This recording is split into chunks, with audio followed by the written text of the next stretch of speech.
So welcome everyone to the Deal Finder Corner. So this is your weekly property talk show brought to you by Property Filter, hosted by myself, Guillaume Black, your favorite Frenchman, and the CEO and co-founder at Property Filter.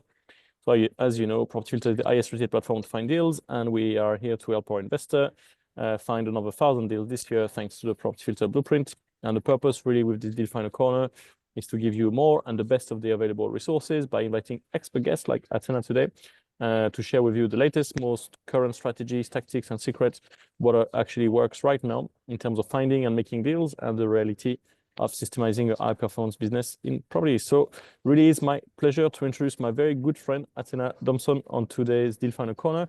So Athena, she almost doesn't need any introduction, but for those of you who don't, is a very successful property investor and one of the most dynamic community leaders I know. So she's the face and the brand, behind the brand of the Girls in Property. So the Girls in Property podcast, the Girls in Property community, the old community app, and the retreat, for the ladies, so is as exclusive as it gets, where I can't get through the door, right? But it's a really, really cool community serving primarily ladies in property. So she's transitioned from her high-paying corporate career into full-time in property in just under a year. And we've got lots of things to learn from Athena and the way she's built her community, I believe. So she's a uniting, inspiring, and empowering woman, all across all the spectrum of property, finance, construction, through a community, a podcast, and the events, and indeed the retreat, where I am known to maybe have provided some champagne once in the past. So I'm really 200% behind her mission. I love the drive she has. I'm always very impressed at every interaction. In an industry which is largely dominated by men, traditionally, she's got this huge mission and drive to, come and empower and make it a better place for women to have success in property and get what property has got for you to offer and their lifestyle. So really excited about today's Deal Finder Corner, and we are going to hear more about different things today. So Athena is going to take us through what resources you probably want and need to start your property, or to start with the end in mind, and or to set goals and progress. We talk a lot about strategies and tactics on these calls, and Athena is going to tell us more about it, and how you can focus with a 70-20-10 split, which is a framework I use too. So very much looking forward to this. So please put your hands together and join me to give Athena an awesome, massive Property Filter virtual welcome. Over to you, Athena. Thank you. Thank you so much. Do you know what? That's been my favorite introduction I think I've had. It's the accent, Yeah, I love it. It's definitely the accent. The accent just makes it. It really does. So thank you so much for that. That was absolutely amazing.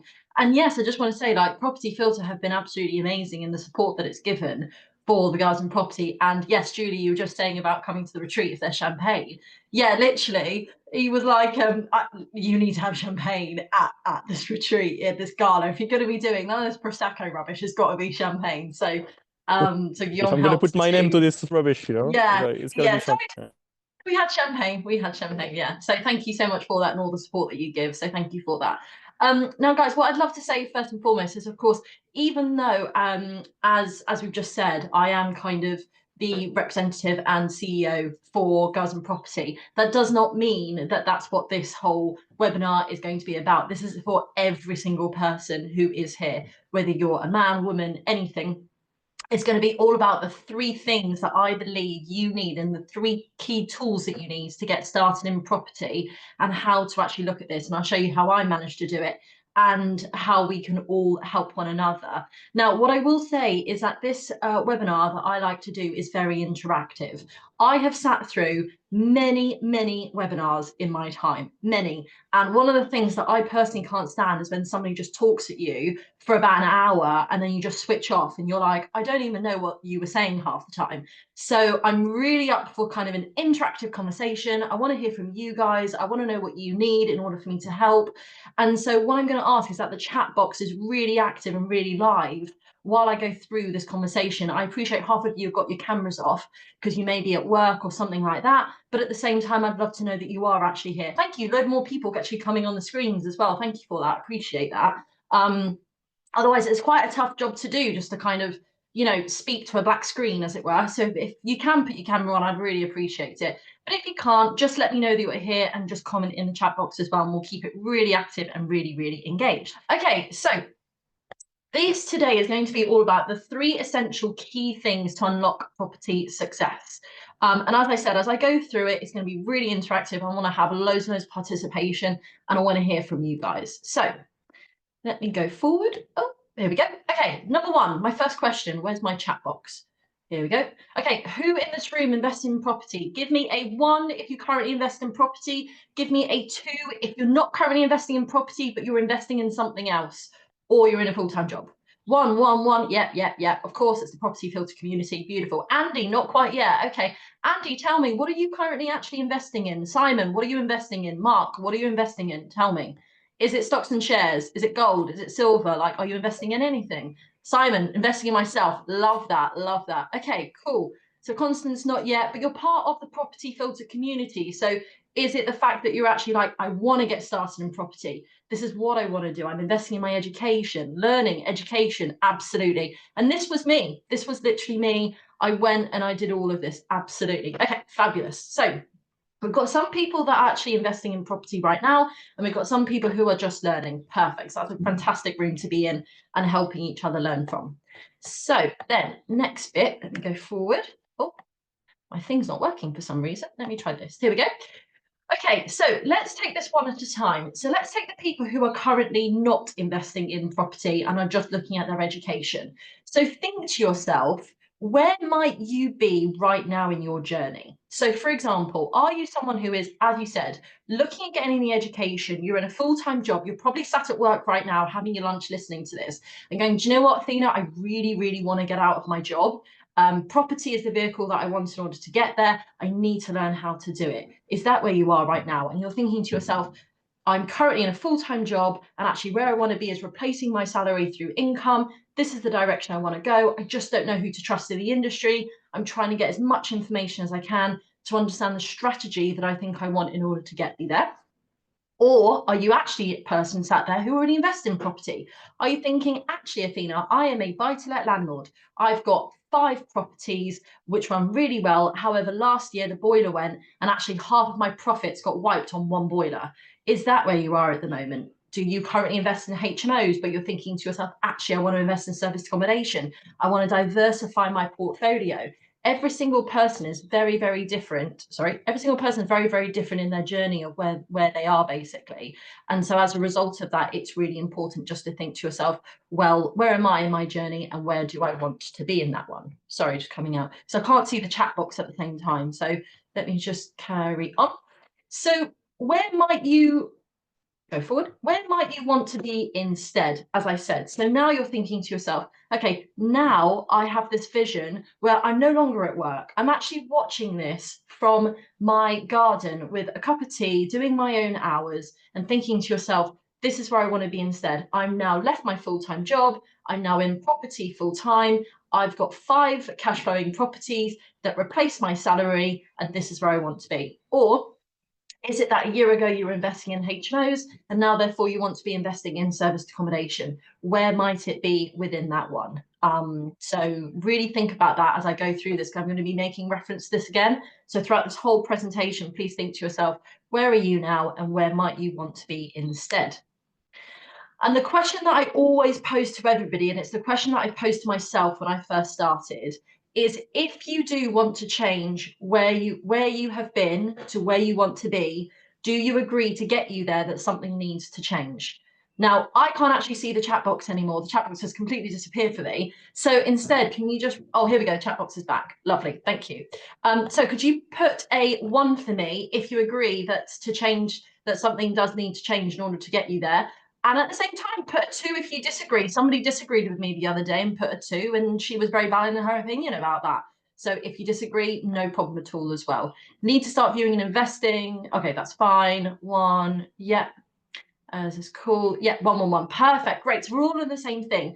And who's ever heard that saying by Einstein, which is, The definition of insanity is doing the same thing again and again and again, but expecting to see a different result. Put a yes if you've ever heard that definition of Einstein. Yeah. Okay, who's guilty of that as well? Of saying, yeah, I want to change, I want to do all these things, but actually you end up just doing the same thing again because, yeah, exactly, guilty. Yeah, absolutely. We're all the same, by the way. We're all the same. Like me, as an example, I keep saying, right, I'm going to go for a run today. I'm going to go for a run today. Today's the day. Never happens. So we're all guilty of it. But what we've got to do is think to ourselves to be that change we want to see. And it all comes from us. It all comes within. It's the saying that nobody is going to save you. You have to save yourself. So this is something I really had to learn for myself as well. It's one thing to actually sort of have the idea, but it's another thing to go forward with it one. And that's what we're going to talk about today. Right. So in this presentation, I'm going to talk about what are the three essential keys to unlock property success, and that's what we're going to talk about today. By the way, you'll notice with a lot of things, I'm actually dyslexic, so sometimes I read things back the wrong way. But you know what? That is a superpower as well in itself. So if any other dyslexic on this call, know that I see you and I hear you as well. Right. So number one. I was actually going to get you to guess. I'm going to get you to guess the other two. But with this one, I'll tell you what this one is. So one of the three key essential things to unlocking property success, by far, the first thing you need before you can move forward is mindset. Now, before I explain why I believe this to be true, and there's no right answer to this one, I'm curious to hear what you guys think. Put a 1 if you agree that you think mindset is the first thing you need to start. And also put a 2 if you disagree about mindset. And sometimes people disagree, and that's absolutely fine. And I welcome the conversation. Yeah, ones, we all agreeing. Okay, perfect. 2, brilliant, Bruce. Okay, love this, Bruce. Tell me why you think mindset isn't one of the key things you need in order to start in property, sort of getting into property. Let me know, put it in the chat box. Let's have a conversation. I'll even welcome a chat with you at the end, happily.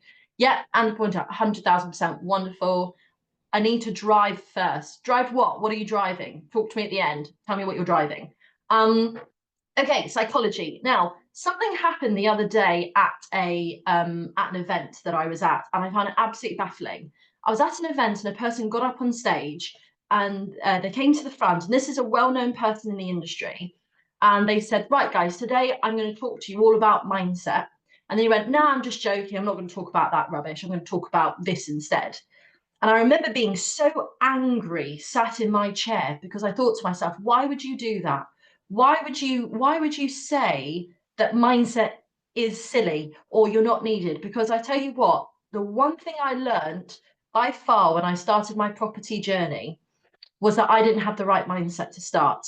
And I watched other people do this. So, for example, who here has done a course, myself included, who here has done a course where they have given you loads of agent scripts, calling the agent, directive ender letter templates, all of those? Who here has ever been on a property education course where they have just given you scripts and scripts?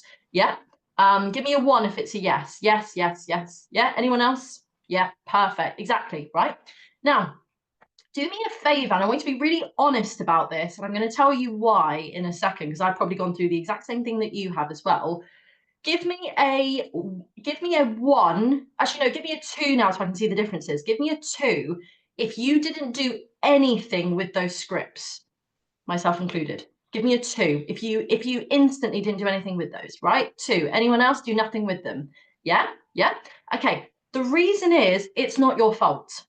It's not your fault. I'm just going to say that right now. It's because what happens is when you go to these courses and you go to these places where they're trying to teach you the theory of it and how to do this, and here's a script, and here's how you should do it, they don't actually teach you your mindset of how to feel when you make the calls, how to be confident when you make the calls, how you should approach it when you make the calls. So you can give a script to somebody and you can read it, but if you don't have the confidence within or the right headspace in order to actually do it, you're never going to do it. And what ends up happening is you make excuses. So you say, I didn't get a chance to call the agents today because actually I was doing the gardening, I was with the kids, I was working, I was doing all this. That actually is an excuse But what you're doing is you're not actually realizing what the real reason is why you didn't make the calls, which is that you didn't have the confidence in order to do so. Who would give me a 1 if you agree with what I'm saying, give me a 2 if you disagree, and actually it's, you know, you just find with your excuses. Yeah, exactly. It's literally deeper, it's rooted within you. And the reason that it's rooted within you guys, again, it's not your fault. I've learnt this over my time, because I always used to think it was my fault. It's not our fault. If you've never ever done something before, in your cognitive, what makes you think that you know how to do it, or that you have the belief that it will actually work? If you think about that, there is nothing to prove that it will work in your cognitive. There is nothing there to show you that this is going to take me forward. This is how I'm going to do it. So what happens is your brain protects you, and your brain then pulls you back into fear. And in protecting yourself with fear, you do nothing and you stay still. And that's literally what happens. So during the first bit where I paid for all of this education, you didn't even want to know what I paid for my education. I did nothing with it because I didn't understand how to use my mindset to take me there. So I believe that it all stems from mindset, and you need to make sure that you're in the right place in order to do so. You need to understand the confidence. You need to understand things such as how to create cultivate a growth mindset. So I'll give you a really good one that helped me in this, and you can think how you can take this forward today, right? Who here, give me a 1 if you've ever said these three sentences ever, right? I don't have enough time, I don't have enough money, I don't have enough knowledge. Who's ever said that? Give me a 1 if you've ever said, I don't have enough time, I don't have enough knowledge, I don't have enough money. Yeah, okay, we've all said it. All of us are guilty, we've all said it. Do me a favor. This is your action step that I want you to do today. Yeah, there you go. Every people cancels their property filter subscription. Exactly. We're human beings. What can we say? We're all the same. Yep, all 3, Hardy. Great. Do me a favor. This is your first action step to take away today. Use the word yet, right? 3 letters, yet. I don't have enough time yet. I don't have enough money yet. And I don't have enough knowledge yet. Honestly, those 3 words changed me, because I went, fine, I haven't got it yet, but my God, I'm going to go and find it. And I'm going to show you how I did that. But it all started by changing my mindset. I was full of excuses. I was full of doubt. I was full of limiting beliefs. All of those things, we all come out the same way out of the womb. We're not just built with confidence. We're not just built being able to speak on webinars to teach other people how to do this. It all comes from within and helping yourself. Absolutely. So number 1, psychology. Now, before I go to number 2, I'm going to get you to guess this one. What do you think is number 2 that you need? You've now got the right mindset. So your mindset's solid. Now, let's think about this. You want to invest in property. I'm going to give you a clue. You want to invest in property. What are you going to start having to think about? Not support, not action, not action. Knowledge, right? Knowledge, like that. Hardeep, yes, and knowledge, exactly. But more so than knowledge, it's more than that. You need to understand, just go on to this, strategy. You need to start thinking about what strategy you want to implement. Now, I've got a question for you. Again, give me your 1s, give me your 2s. Number 1, who believes, give me a 1 if you believe that you choose the strategy, or give me a 2 if you believe that the strategy chooses you. So 1 if you think you choose the strategy, or 2 if you think the strategy chooses you. Oh, Guillaume, we're going to have a great conversation here. I'm going to enjoy this one. Okay, we've got 1s. Perfect. So you all think that you choose the strategy, yeah? So okay, perfect. Love this. Okay. I'm going to ask this question again once I show you something and see if your opinion of this changes. So I always think when you're teaching or when you're trying to explain something, the best way to actually explain something is through storytelling. Yeah, storytelling. I think stories tell 1,000 words, as it were. So this is what I'm going to do when I'm going to teach you about strategy, right? I'm going to first of all show you through the story this. Now, who has ever seen this before? A split of a 70-20-10. 70% cash flow, 20% lump sums, 10% longevity. Give me, yeah, perfect. Give me a no, give me a yes if you've seen this before. Yes, perfect. Willie, where have you seen this before? Where have you seen it before? Hardeep, no. Brilliant. Constance, no. Perfect. You can learn something new today. Wonderful. Now think of this as a pie, right? So your pie always makes up 100% strategy. There you go, John. Progressive. Yeah. So you've got this pie, right? And if you think about it, you've got your 70%, which is your cash flow, and then your 20%, and then your 10%. And how is it going to be made up in terms of the strategies? Brilliant. My mentor showed me that progressive. Yeah, exactly. So the first ever mentoring I ever did was with progressive that I then moved forward with. And this is what I learned. And I learned it very, very early on. Didn't implement it, but I'll show you what I did do, right? Okay, now we know 70, 20, 10 split. Keep notes and write this one down. So keep this in the back of your mind when I'm going to tell you about this story, because I'm going to be asking you questions about this one. So here goes the story, right? I don't know if many of you know this or you know much about me, but once upon a time, I used to be a premium travel consultant. I had no experience in property whatsoever. I was a premium travel consultant for 7 years, selling high ticket holidays to high net worth individuals. One of the questions I get asked most frequently is, what's the coolest thing I've ever done as a premium travel consultant? And I can answer you, the coolest thing I've ever done was I got flown first class to Mozambique for 24 hours to test drive a new 5-star hotel, to then fly back 5-star the next day and then present it to a whole boardroom full of people. My life literally was amazing. When do we go on? Yeah, absolutely. So the left picture there is of me in Hawaii.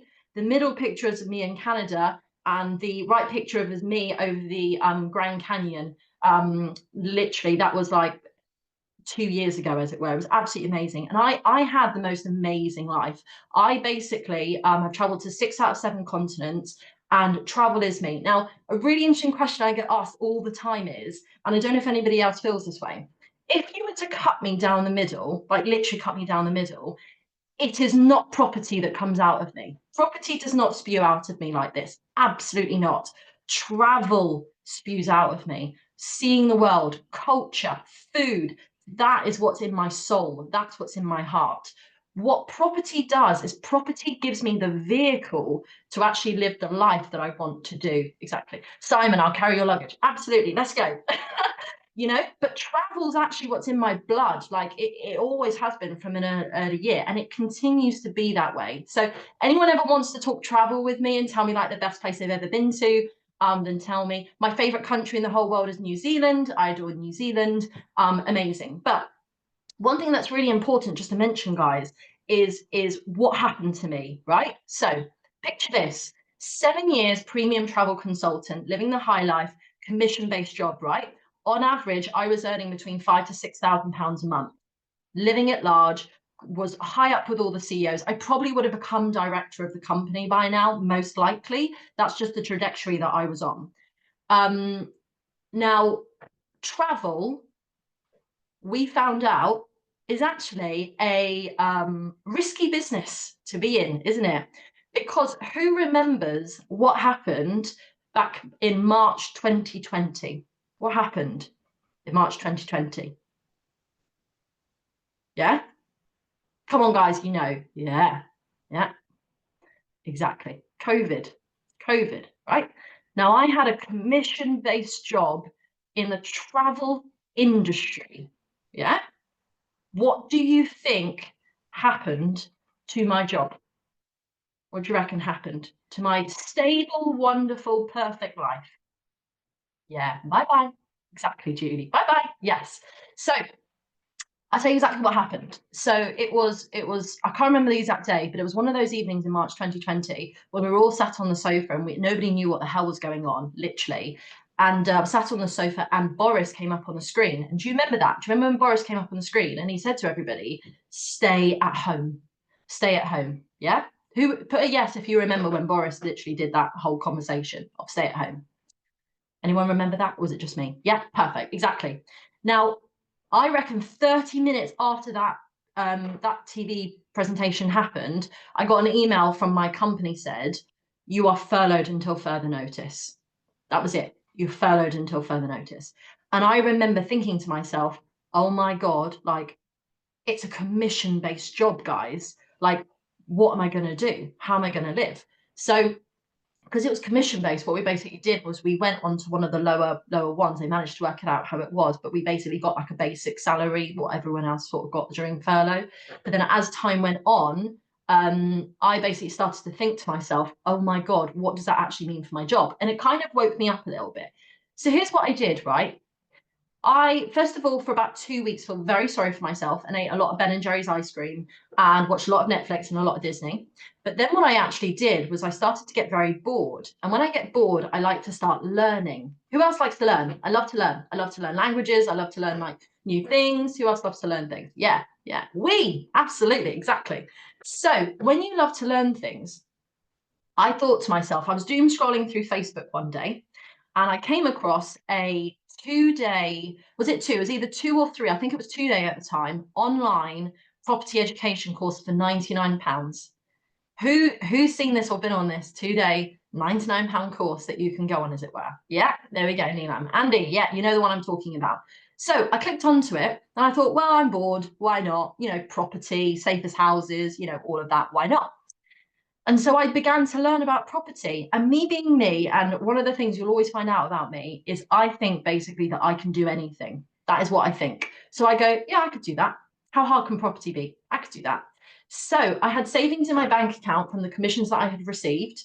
And I decided from learning just 2 days worth of information that I was then going to go and listen to podcasts, get free information, read tons of books, and get educated in understanding how I could invest in property. I was furloughed. I had nothing else to do. I had some money to invest. Why not? So after the 2-day course that I went on, I then basically, so that was in 2020. Yes, Julie, we're in 2020 at the moment. Yes, that's exactly where we are. So what I then went and did was I then went and set up a limited company, which by the way, I'd never done in my life. I had no experience of doing it. I set up a limited company and I decided that what I actually wanted to do through free education, such as podcast audios and everything, was I wanted to buy myself a freehold flat in Bournemouth because Bournemouth's where I live, by the way. I'm down south by the beach, so I'm Bournemouth, and a flat's all I could afford with a 25% deposit. It's all I had. So I thought, right, I'm going to go buy a freehold flat in Bournemouth with the aim in my head to turn it from a 1-bed flat to a 3-bed flat and then refinance and pull my monies out after doing a 2-day course. And I thought, yeah, I could do that. So question, what's the problem, do you think, when I went and tried to find a freehold flat? What was the problem? Write it in the chat box. People are smiling. Not so much the money yet. The money was there. The money was there. There isn't any. Yes, yes. So imagine this, right? This new rookie on the scene calling agents in COVID, going, hello, I'd like to buy a freehold flat, please. What do you think happened to me with the agents when I made these calls? Honestly, what do you think happened?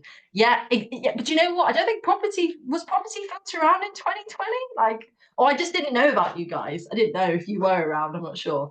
Yeah, exactly. They put the phone down. Yeah, exactly. So exactly, they ignored us. Yeah. So then what happened was I thought, but you know what? Do you know what's really interesting? They kept saying no to me, but I kept saying to them over and over again, because it was the vision that I had. I said to them, when you actually get one, give me a call. When you find one, let me know. When you think. Anyway, months went by. I eventually was no longer furloughed and told to resign. So we're now a couple of months down the line and I lost my job. It just basically all collapsed. Everything happened.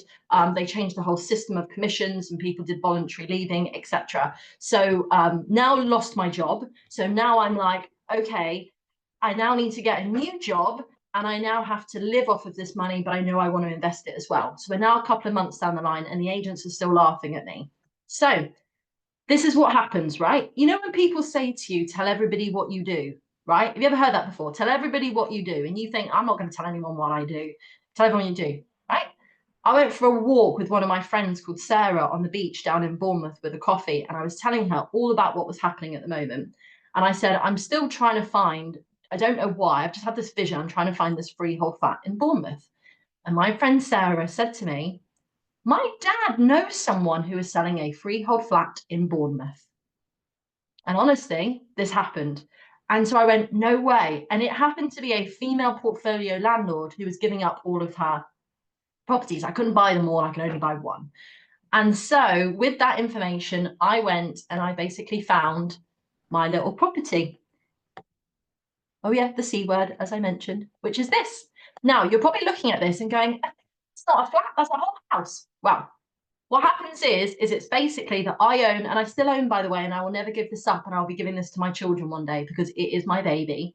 It's the ground floor. So you see there, I own the ground floor and I own the freehold to the entire house with the front and the back as well. And so I found it. And my vision when I first started was going to be, I want to go in and I want to transform this, and this is how I'm going to do it. So I went through the process of planning permission. Now, during COVID, planning permission took over 9 months to come back. 9 months on a simple, literally project like this. And they came up with all reasons why it couldn't work, what was going to happen, everything like that. Now, this was the first property I ever took on. Remember this, right?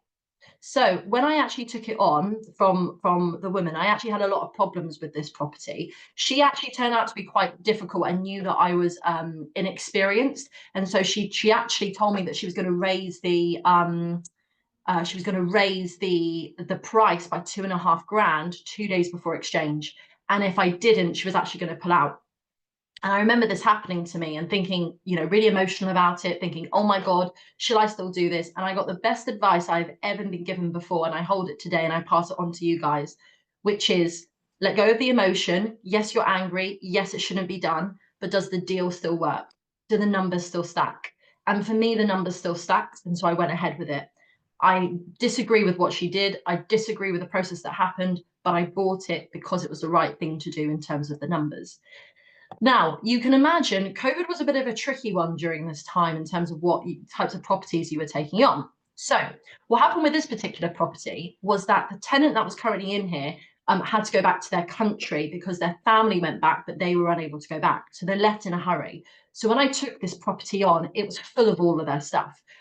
Funny enough, I wasn't at the time thinking to get loads of photos of like all of the rooms to show people. I didn't know where it was going to be going with this one. So at the time, this is when I basically took on the property. So you can see kind of the state that it was left in terms of everything. And what was really interesting was at the time, I still had this idea that I wanted to change it from a 1-bed to a 3-bed.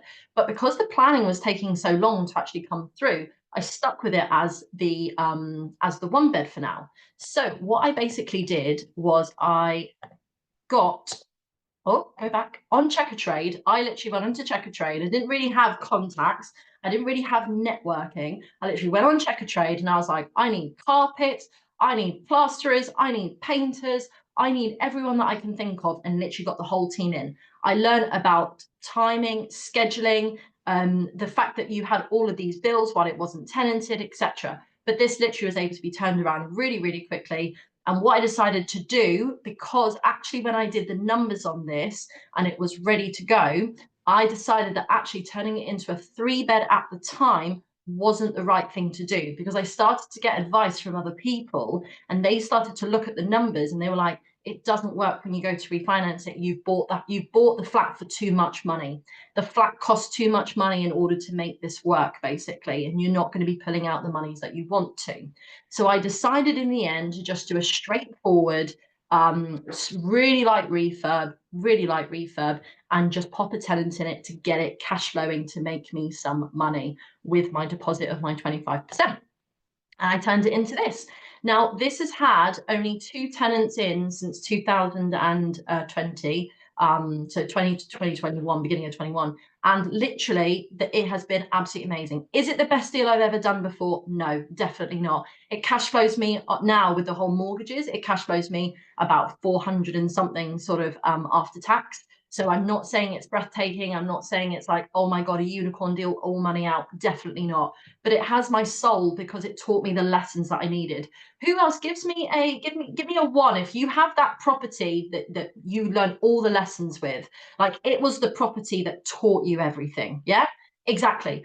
Now, exactly. Willie, answer me. Like, is it the best deal that you've ever done? No. Hardy, is it the best deal you've ever done? No, exactly. But at the same time, what it is it was your first one and it got you off the ground. And quite frankly, it meant that you were therefore better in terms of lenders and everything, in terms of being a buy-to-let landlords. So just start would be the advice. It doesn't have to be the best thing you've ever done, but just start. And like I said, this is all about giving it to my children for generations to come. So let me ask you a question then. This is a straightforward buy-to-let, really, really simple. Felt like the biggest thing I'd ever done in my whole life, but on reflection, let's just say it's a simple buy-to-let, right? So when we're thinking about the 70-20-10 split, let's think about this. Where does it sit? Are we in the 70% for cash flow? Are we in 20% for lump sums? Or are we in 10% for longevity? Where do you reckon it sits? Give me a 70, a 20, or a 10. Thank you, Julie. Yeah, 400 is not bad for net. It's not. That is true. Yeah, 10%, 10%. Fabulous. Longevity, exactly. That's where it's going to be. Now, let me ask you another question. Picture this. I've now got this property that I've put my 25% deposit into, and I'm going, I really like this idea. I really like this idea of property. I need to start looking for a job. That's what I thought I had to do. So I started putting out CVs for travel companies. But I thought, I'm actually quite into this idea of property. I quite like it. I quite like the idea of buying and the adrenaline that comes with it. What more can I do? Now, if you think about this, I put my money, my 25% deposit, which is quite a large amount, into this property. So what do you think I lacked going forward now in order to go again and invest again? What did I lack? Yeah, exactly, right? So now I've got to think about the strategy. So actually what's happening now is I'm not choosing the strategy, guys. I'm not going, I now want to do this strategy. What's happening is I'm thinking, what resources are available? What are the resources that I've actually got that I can take forward in order to help me? Which is why I ask about whether the strategy chooses you or you choose the strategy. So if we now think about this, yeah, so money, exactly. Then what happened? Ran out of money.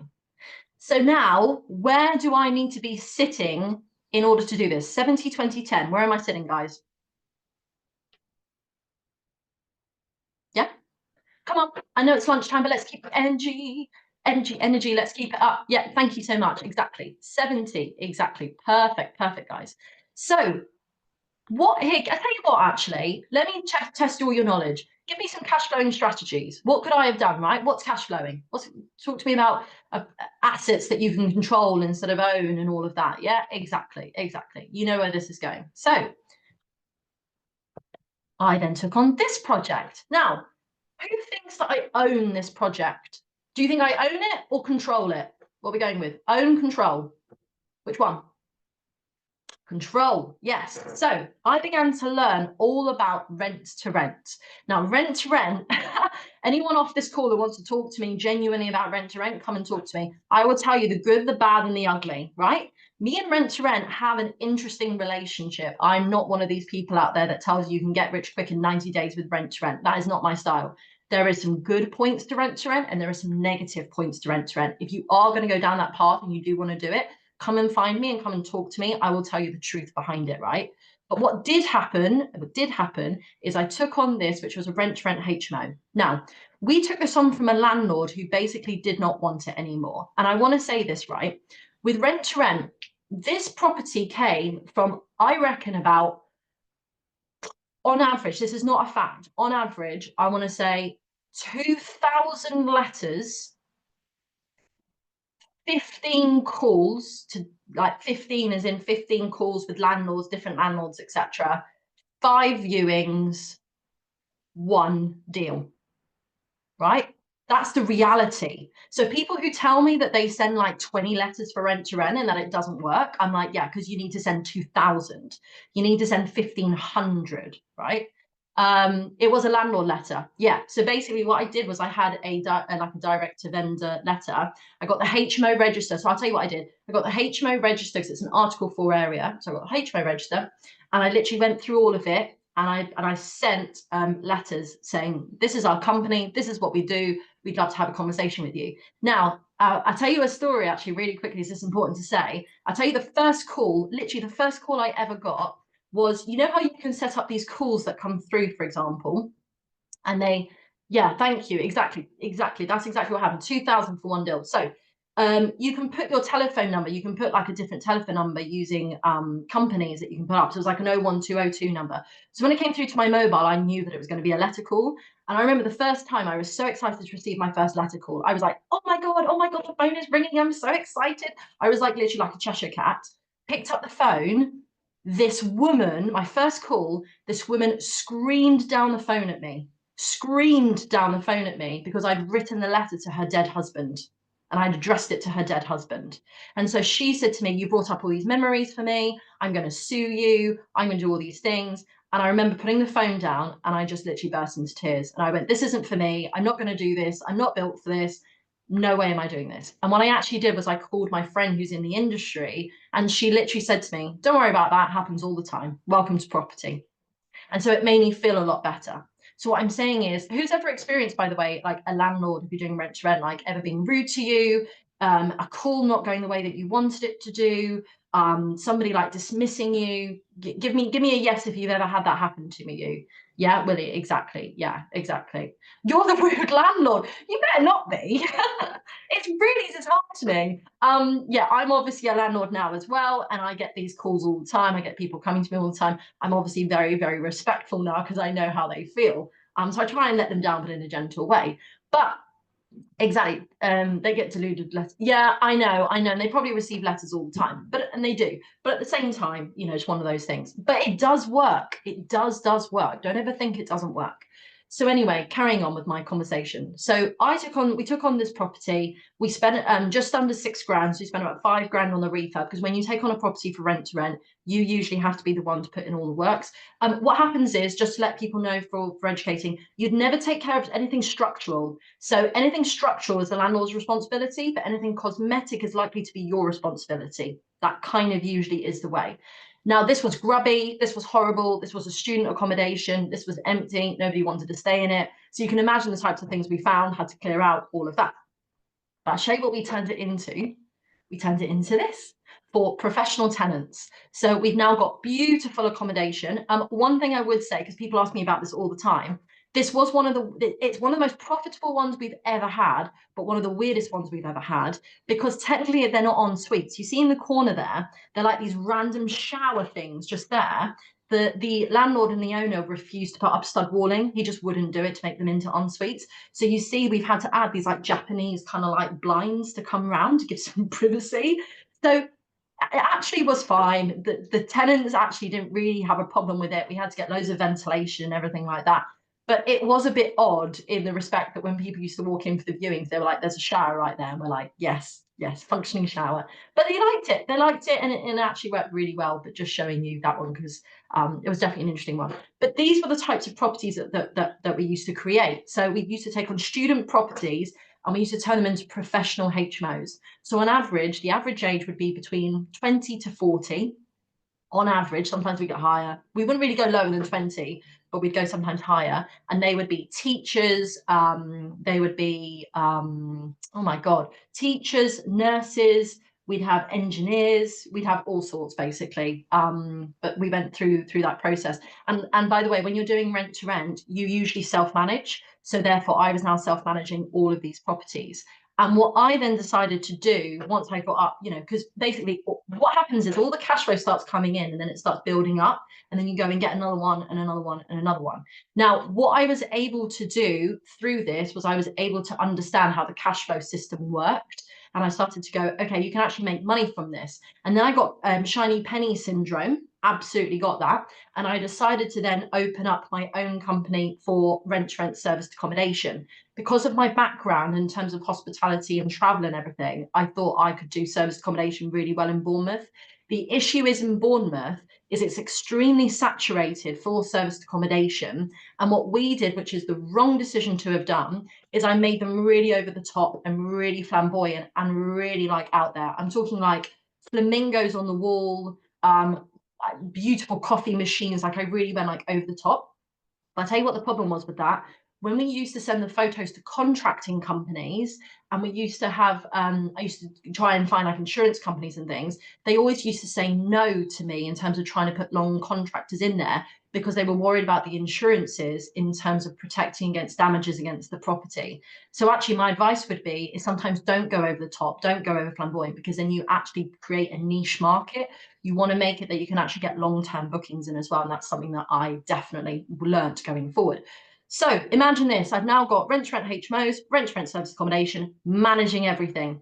It was a very stressful time in my life, but I will say this, by having those properties of rent to rent, I officially was able to leave my full-time job and set myself up to actually earn not quite the 5 to 6, but kind of the basic salary. I was able to leave my full-time job and I was able to set up in just shy of 12 months. So I did it in 11 months, and I think it was like 11 months and 12 days, basically. So I was able to do that. Julie, September 16th, 2022. So September 16th, 2022 was when I officially kind of like was like, right, this was the deadline effectively, which was really, really exciting. So yeah, so that was perfect. That was great. So now you've got the rent to rent sort of bits. So the reason I'm showing you this for the rent to rent structure is because you need to understand why and what you are investing in. It's really important. So for example, rather than saying to me or coming to me and saying, I really want to do rent to rent service accommodation, I really want to do commercial conversion, the first question I will ask you is why? Why do you want to do that? What is your end goal in mind? What is your purpose? What is your structure? Why might you want to do that? Really important to think about why and what you are investing in. And then number 3, damn it, I should have got you to guess it, but implementation is by far the biggest one where people will fall. They'll get the right mindset, they'll have the strategy ready to go, they'll even have the deal ready to go, but they won't execute and they won't implement. It's all about consistency and it's all about action taking. Have you ever seen this before where people have got these amazing ideas, but they go, oh, I just can't go forward with that. I just can't do it. Who's ever, do they think, if they're honest, let fear hold them back before doing it? Who right now potentially wants to be really open and vulnerable and just be like, actually, right now I'm feeling a bit like that, like I can't go forward. Yeah. So yeah, exactly. Yeah, exactly. And this is what it's about. It's about thinking to yourself, oh, can I do it? And you know what? By the way, this never goes away. I just want to make this really clear. Even now, I'm kind of going through different chapters and different levels of my own sort of property journey and also business journey, which is separate. We've got 2 things. And even now, I've got imposter syndrome. I've got limiting beliefs. I'm thinking, why would anyone want to hear from me? And it's my own fear that is holding me back. But what you've got to do is recognize it and then push forward. For example, you can scrutinize a deal so much that you've looked at it so many times, you need to walk away from the deal in terms of looking at it, because it is a deal. It's just that you've looked at it too many times and you think you almost talk yourself out of it. Don't talk yourself out of it. And right now, people are concerned because of, you know, everything that's happening in America with stocks and trades and property and everything else. Now is still a fantastic time to buy. So many landlords are getting out of the game, so many opportunities to be had, so many opportunities I'm seeing on Property Filter at the moment, for example, and you can see it literally within the graphs of how it's working. There is opportunity everywhere right now, but you need to be the person to actually take action and implement. Who agrees that they're going to take some action today? Give me an action if you're going to take action today. Yeah, in whatever it is, it doesn't have to be property. It could just be like, do you know what, Athena, I'm going to go for that run. Like, I heard you say about running earlier. I'm going to do that run. Yeah, exactly. Implementation. And the other thing that you must do is I'm not going to ask you to implement today. I'm going to ask you to take action every single day. It's about consistency. So let me give you an example, right? I never ever once just sent one letter to a landlord, ever. We had a marketing strategy, which was you send the letter once, you send a different letter a week later, you send a different letter a week later. So actually we did a postcard as well, because we're Bournemouth. So we did a postcard. It's not just about sending it once and going, well, that didn't work. I did it once. I went to a networking event once, didn't get anything from it. I went for a run once, didn't lose any weight. No, because you're not going to.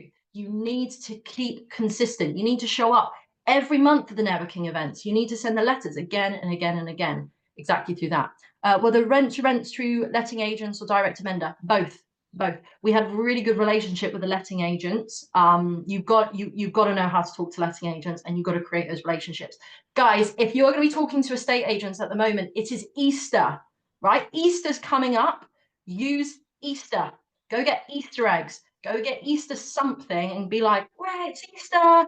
ego, like honestly, just create good relationships with estate agents. It's the best thing that you can do, and then estate agents come and bring you the deals. Honestly, it's just gold. And if a landlord, by the way, ever tells you that he only owns one property when you're speaking to him, he probably owns five. He just is telling you that he only owns one at the time because he wants to see how you work together. That's another one that I learned as well. So now, one thing I would love for you guys to take away, because this was one thing that really, really helped me at the beginning of my journey and kind of what got me to where I am today, is this. A dream written down with a date becomes a goal. A goal broken down into steps becomes a plan.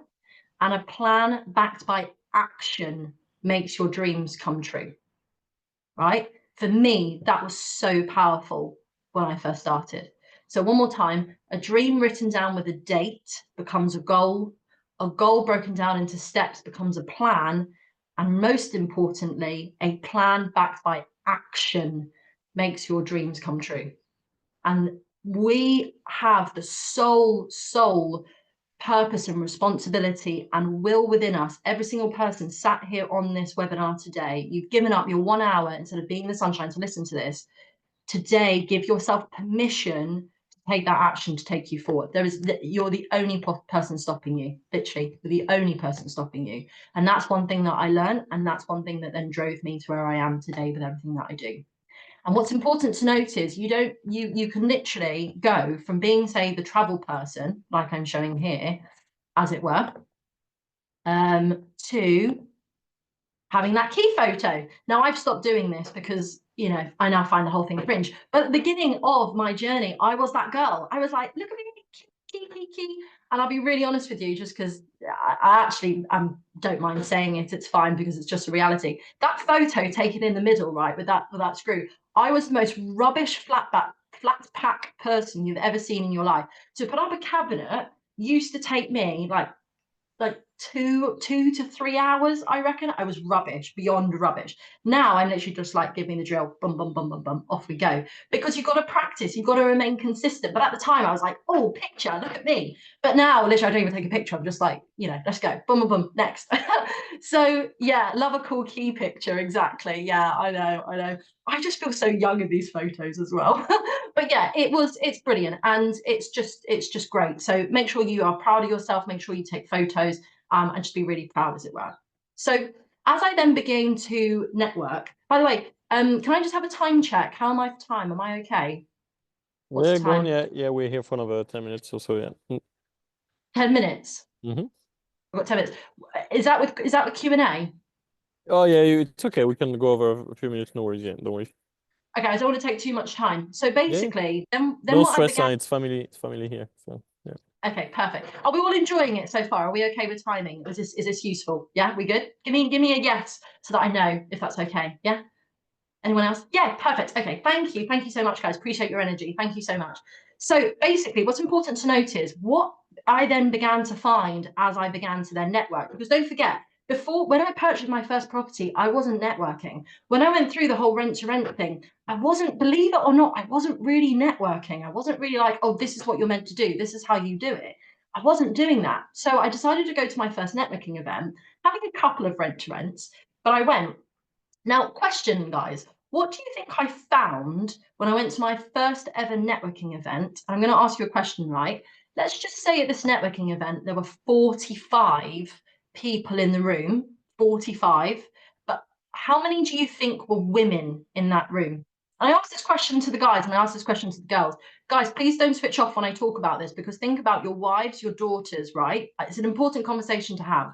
How many were there? 5, 2, 3, 0, yeah, 10. Oh my God. Nowadays, yes. Nowadays, 10. Half, less women. Yeah.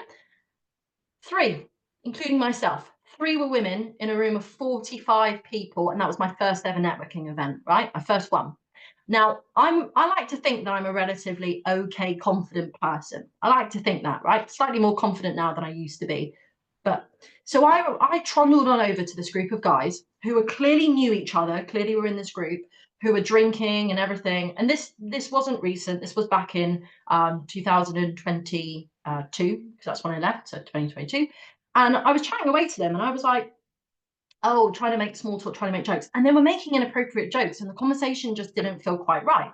And so I came away from that networking event and the first thing I thought to myself was, and I don't know why I thought this, but I did, I thought, had I not been the person that I am, and had I been like quite timid and quite shy, I actually wouldn't have entered that room. I would have seen the room and I'd have turned around and I'd have walked back out again.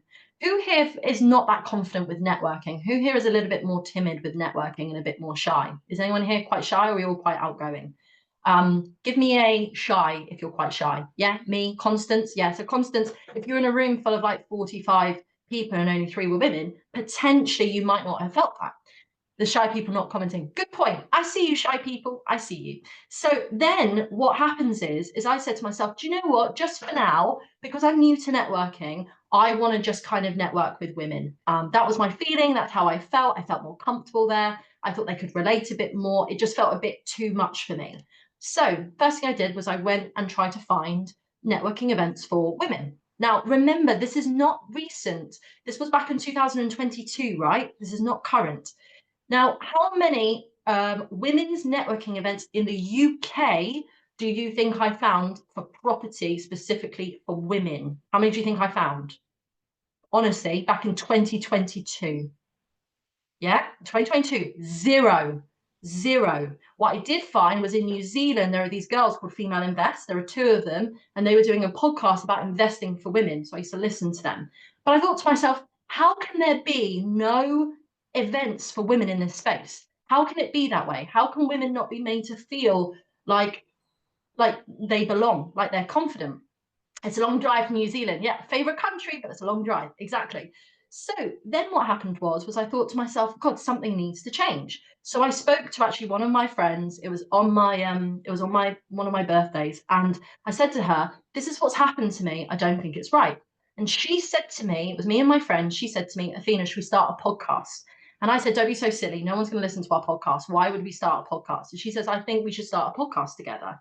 And so we did. We started Girls in Property, and the first episode went out on January 15th, 2023. We now have over 109 episodes and over 45,000 downloads. So, and that was the first episode where there was actually, and that was January 15th. So we therefore had the podcast. The podcast was running. Oh, that's all right. No problem. You got to go. That's fine. But what then happened was women basically then started coming to us through the podcast and saying, Athena, we want actually events. We want to meet up. We want to have in-person events. And suddenly all these women that were investing in property came out of the woodwork. I was like, there is no way there is so many of us. Like, how have they all come about? So we set up our first ever Girls in Property event and we sold out. There were 60 women there. We sold out and it was absolutely amazing. We did it in Southampton at the New Place Manor Hotel because I also thought I wanted to do something different. Sorry if I offend anyone if I say this, but I'm not one for like your Marriotts and your Premier Inns and all of that. I like manor houses. I like girls to be a bit different. I like champagne. I like, you know, just really, really great, fantastic events. And so as a result of that, we put on our first event and that was it. And we did that for a bit of time and that was fine. And we carried on with our podcast. But then what basically happened was times change, people change, directions change. And the person I was doing it with, Sophie, said, Athena, I want to pull out. The podcast is a very difficult thing to do. Whenever you're podcasting, by the way, you don't make money. You do it because of the love of the game. Like, it's not like a money generator. But I just knew the reasons I wanted to do it. And so I said, I will take it on myself full time. I'll take on the challenge. I know that there is a need for this in the industry. So I became CEO of Girls in Property. I trademarked it. I set up a limited company. And I put on my own event for women in property in April that I decided to go bigger. So I had 80 women at that event and that sold out 6 weeks in advance. So I put on that event. And at that event, what happened was that girls were coming to me saying, Athena, we need a community. We need a community that we can all come together and we can all congregate and meet one another. So back in May 2024, last year, because it's just coming up for its year anniversary, I set up the Girls in Property community, which Guillaume has come and done a session on, and it's amazing. I built it exactly like Property Filter on the Circle platform. It's dedicated to women. We're just about to reach 100 members now, which is incredible. And we all come together to talk about the highs, the lows, advice, everything within that community. So you must come and talk to me about it. But it's incredible. I love it. I've got my event, which is now sold out on Friday, 25th of April. We sold out about a month ago. So if you want to talk to me about that, come and find me and I'll chat to you about it. But yeah, Constance, just come. I'll show you. Just come and talk to me. I'll show you. But it's amazing, and it's dedicated for women within this space.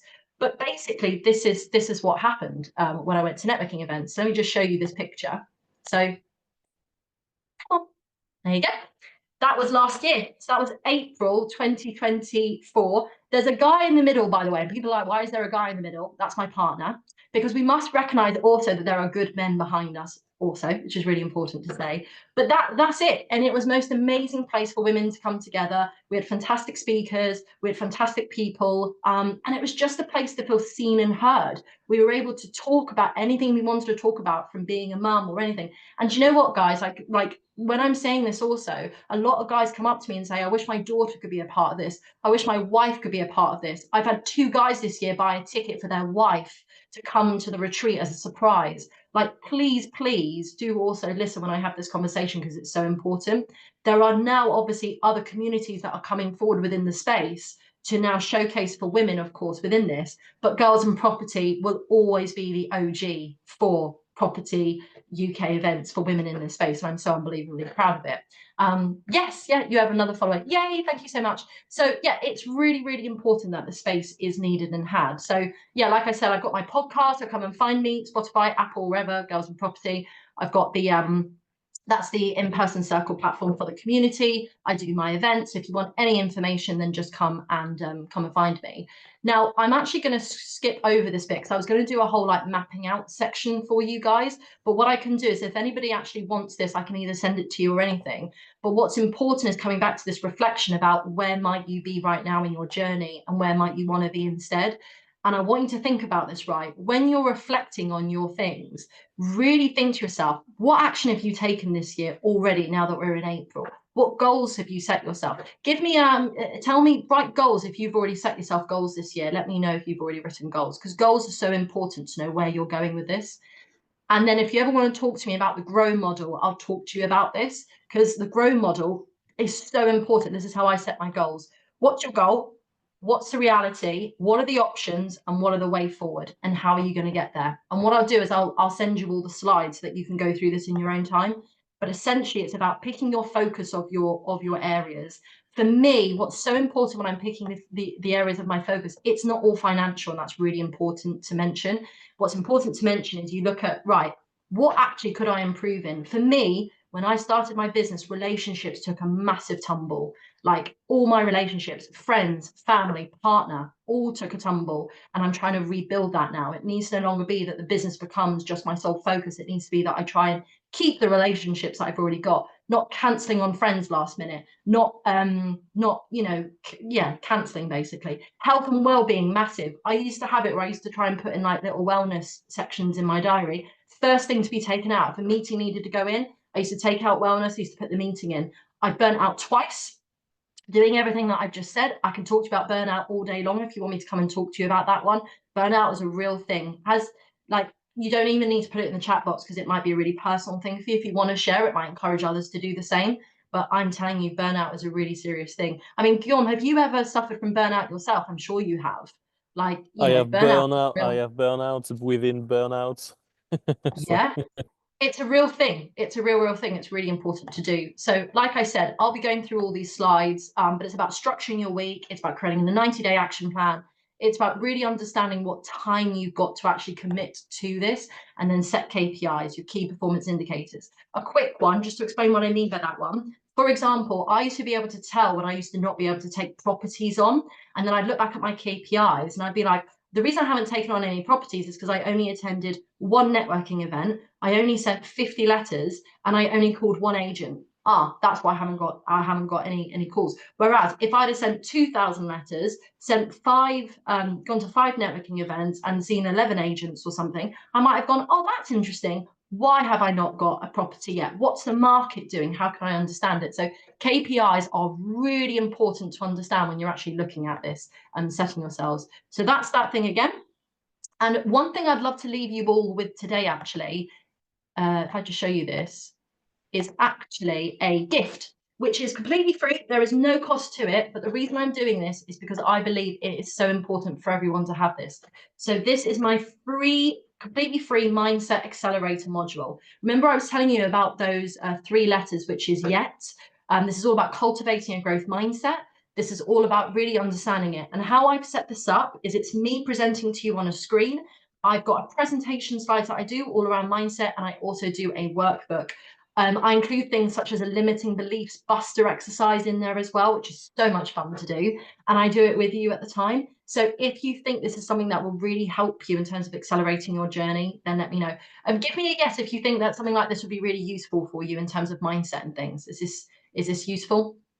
Give me a yes. Yes, perfect, great. So yeah, feel free to download that. Enjoy. Any questions you've got, you can find me through there as well. Absolutely. But mindset is so key to take you forward.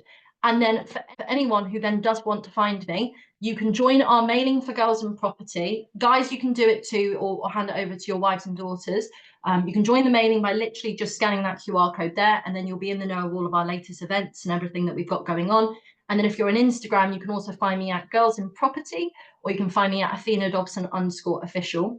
I live on my DMs. If you DM me, I will respond to you 100%. People think I'm crazy how much I live on Instagram.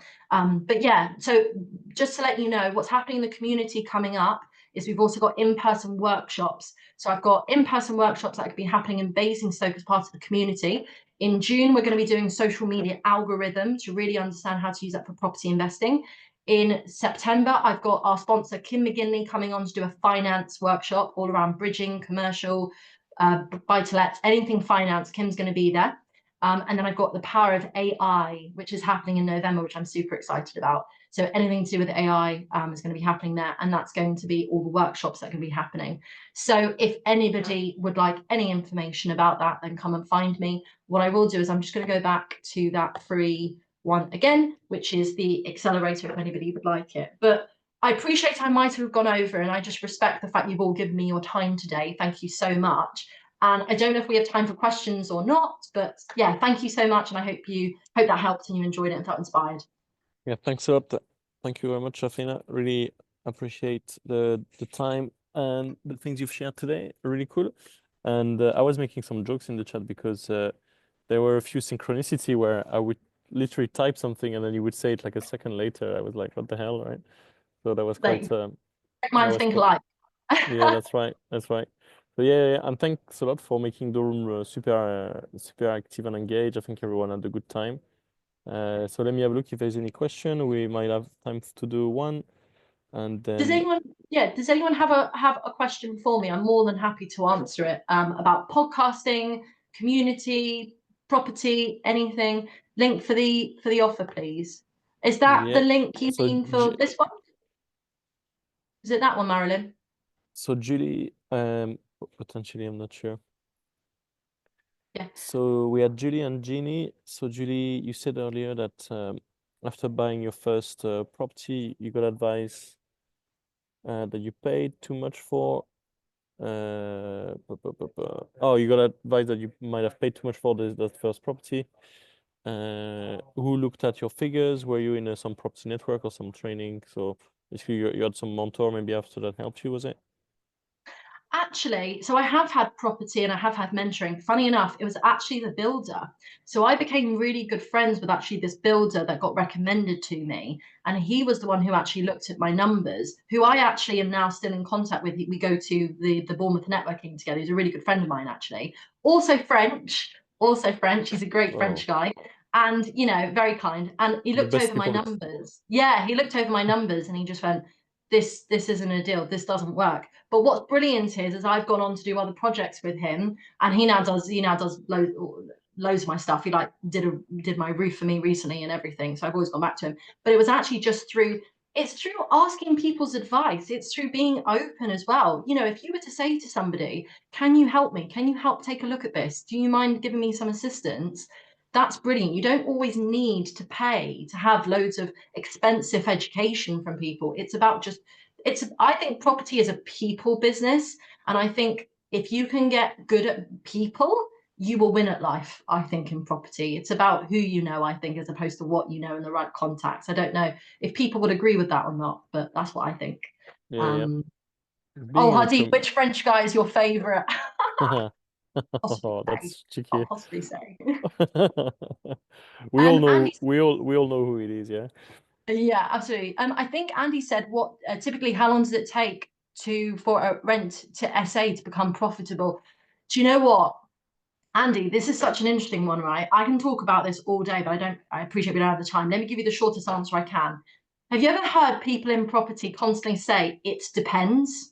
And it really winds you up because everybody said it depends. It's the truth. It depends. Now, when you set up your first rent SA, imagine this, right? It is, if you are going to be looking at Airbnb, booking.com, direct bookings yourself, the first thing you're going to do is you're going to go to reviews, aren't you? It's the first thing you're going to do. Now, what if your property, for example, doesn't have reviews? Now, if your property doesn't have reviews, the algorithm within Airbnb and booking.com doesn't put it to the top of the page. So therefore, you're like at the back of the page. So you've got to get the algorithm up to get spotted, and also the reviews up, as it were, and to get people in there. On the first couple of ones, it took us about, and by the way, it depends on season.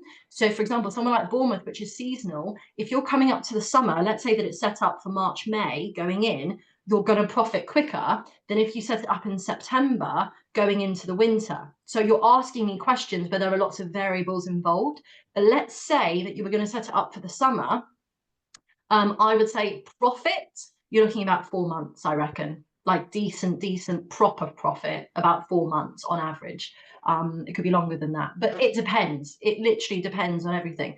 Anyone who tells you that you can profit 90 days, get rich quick, and leave your job in 90 days the following day, delete them immediately. I'm being very, very direct in saying that, but just, yeah, that's my opinion. It takes time. Property is not a get rich quick scheme. Property takes time. Property takes effort, relationships, everything like that. Get your reviews going, get it up, get it going.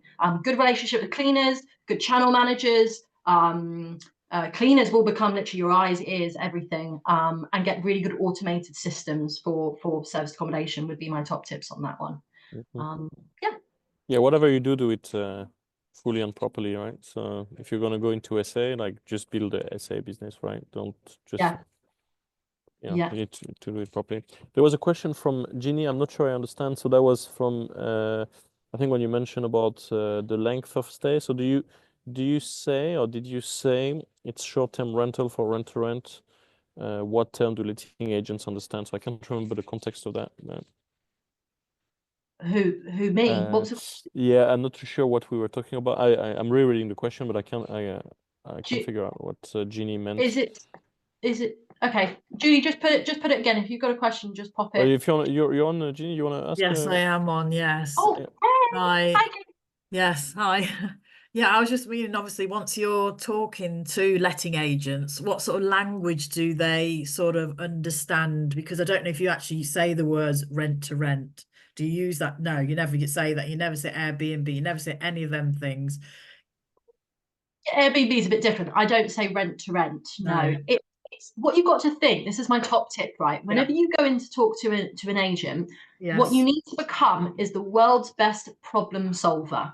It's not about what they can do for you, it's about what you can do for them. So all you need to do is ask questions. It's the best advice I can give to you. So it's not about going in and saying, "Hi, I'm Jeannie. This is my business and I do rent to rent." No, they'll march you back out the door. You go in and you go, "Hi, how are your rental properties going at the moment? What ones are causing you some issues? Do you have any that are causing you issues? What's the situation? What's going on?" It's about getting information from them and getting them talking. Like, I always find the best relationships I make with agents are ones where I feel I can offer something to them. And if you think about this, when you're speaking to an agent, and nobody ever really gets this, and it really baffles me, is you are becoming their tenant, right? If you think about this logically, as a corporate letter, you're becoming their tenant. So if they are involved, the estate agent are involved, the only thing they care about is that they're not going to be cut out of the deal. They want their 10%, right? But imagine getting 10% for doing nothing, right? No maintenance, no rent collection, nothing. So as a result of that, you're like, well, you're about to get 10% for doing no work. Doesn't that sound like a great deal to you? Yeah. And that's how you got to position it. You've got to think, and I'm telling you, all they care about is they constantly say, we just don't want to be cut out the deal. We just don't want to be cut out the deal. And it's like, well, you're not. Let's have the conversation together. Let's go on a call with me, you, and the landlord, so that we can explain it to the landlord, as opposed to having to explain it to you for you to explain it to them. But you're still part of the call. But I personally, this is always my opinion. This is just me, little old me. I wouldn't personally go in and say I do rent to rent, because they don't understand it half the time. Even corporate lets, they don't understand it. And what will happen is they'll try and then send you the AST for signing. And they'll be like, right, you've now got to sign this AST. And it's like, I can't sign that. We have to sign this document instead. And they don't really understand. So you have to almost educate them in a way, in a kind way, without making them feel silly, as it were, would be my advice. Does that give me a yes, everyone, if that made sense? Was that helpful? Did that kind of ring a bell with anyone? Does anyone disagree? Does anyone have a different way that they do it? Like, let me know. But Jeannie, does that help? I think so, yes. Yeah, sort of like problem, again, finding out what the problem is and how you can solve it, go in that way. Go in that way, definitely. Yeah. For example, they might have one that they just can't let. And they might be like, do you know what? We've got this really dingy one. By the way, most likely you're going to be picking up dingy ones. And so you'll go, great, the dingier the better. Let's go see it. Or there's a real problem with a tenant that's currently in there or something. It's usually problems that you pick up with rent to rent, because that's the only reason they really want to do this. There you go. Guillaume's already said we cover this at length. Yeah, perfect. There you go. So yeah. So I hope Awesome. that helped. But Jeannie, if you want to ask me more, just come and find me. I've put up my details there. Come and find me. All right, thank you. Bye. Athena, thank you so much. Thank you, everyone. Do you have any closing sentiment for today? Me? Yes, sorry. Yeah. Thank you all for giving me your time. Thank you all for giving me your energy. What I would say is this, right? If you have something within you right now, and you can feel that it's within you, that you have this burning feeling if you're at work, or even if you're not at work, but you're like, I'm listening to you, Athena, you fired me up, I'm ready to go, I know I'm going to do this. Don't ever, ever let that fire go out, even for a second. There are people in this world who are different. There are some people who were born to be different, and there were some people who are happy to just trot along and just do their thing. There is nothing wrong with that. If you're happy doing life the way you're doing it, beautiful. If you want something more, go and get it, because believe me, if I can do it with the limited experience that I have, I genuinely believe that anyone can do it. The only difference between me and other people is that I actually went and gave it a go and never ever gave up and never let anybody stop me. People doubted me all the way. They were like, Athena, you're in property, you're in travel, you're not in property. Just go for it. And if you ever need a cheerleader or kick up the bum, just DM me and I'll be that kick up your bum for you. Love a kick up the bum. Thanks so much, Athena, for the energy today. Really appreciate it. And thank you, everyone, for joining us on today's Deal Final Corner. I look forward to seeing you next week. In the meantime, go and visit propertyfilter.co.uk, log on to your Property Filter account, and, follow the blueprint. Have an endless supply of deals. Join the top 1% of investors out there. Have an endless supply of deals. And I look forward to seeing you in next week's Deal Final Corner. Make sure you connect with Athena. Flood her DMs with stuff. She deserves it. She's asked for it. And have a great day, everyone. Thanks so much. Thank you, everyone. Bye. Thank you. See you later. Thank you. Bye-bye.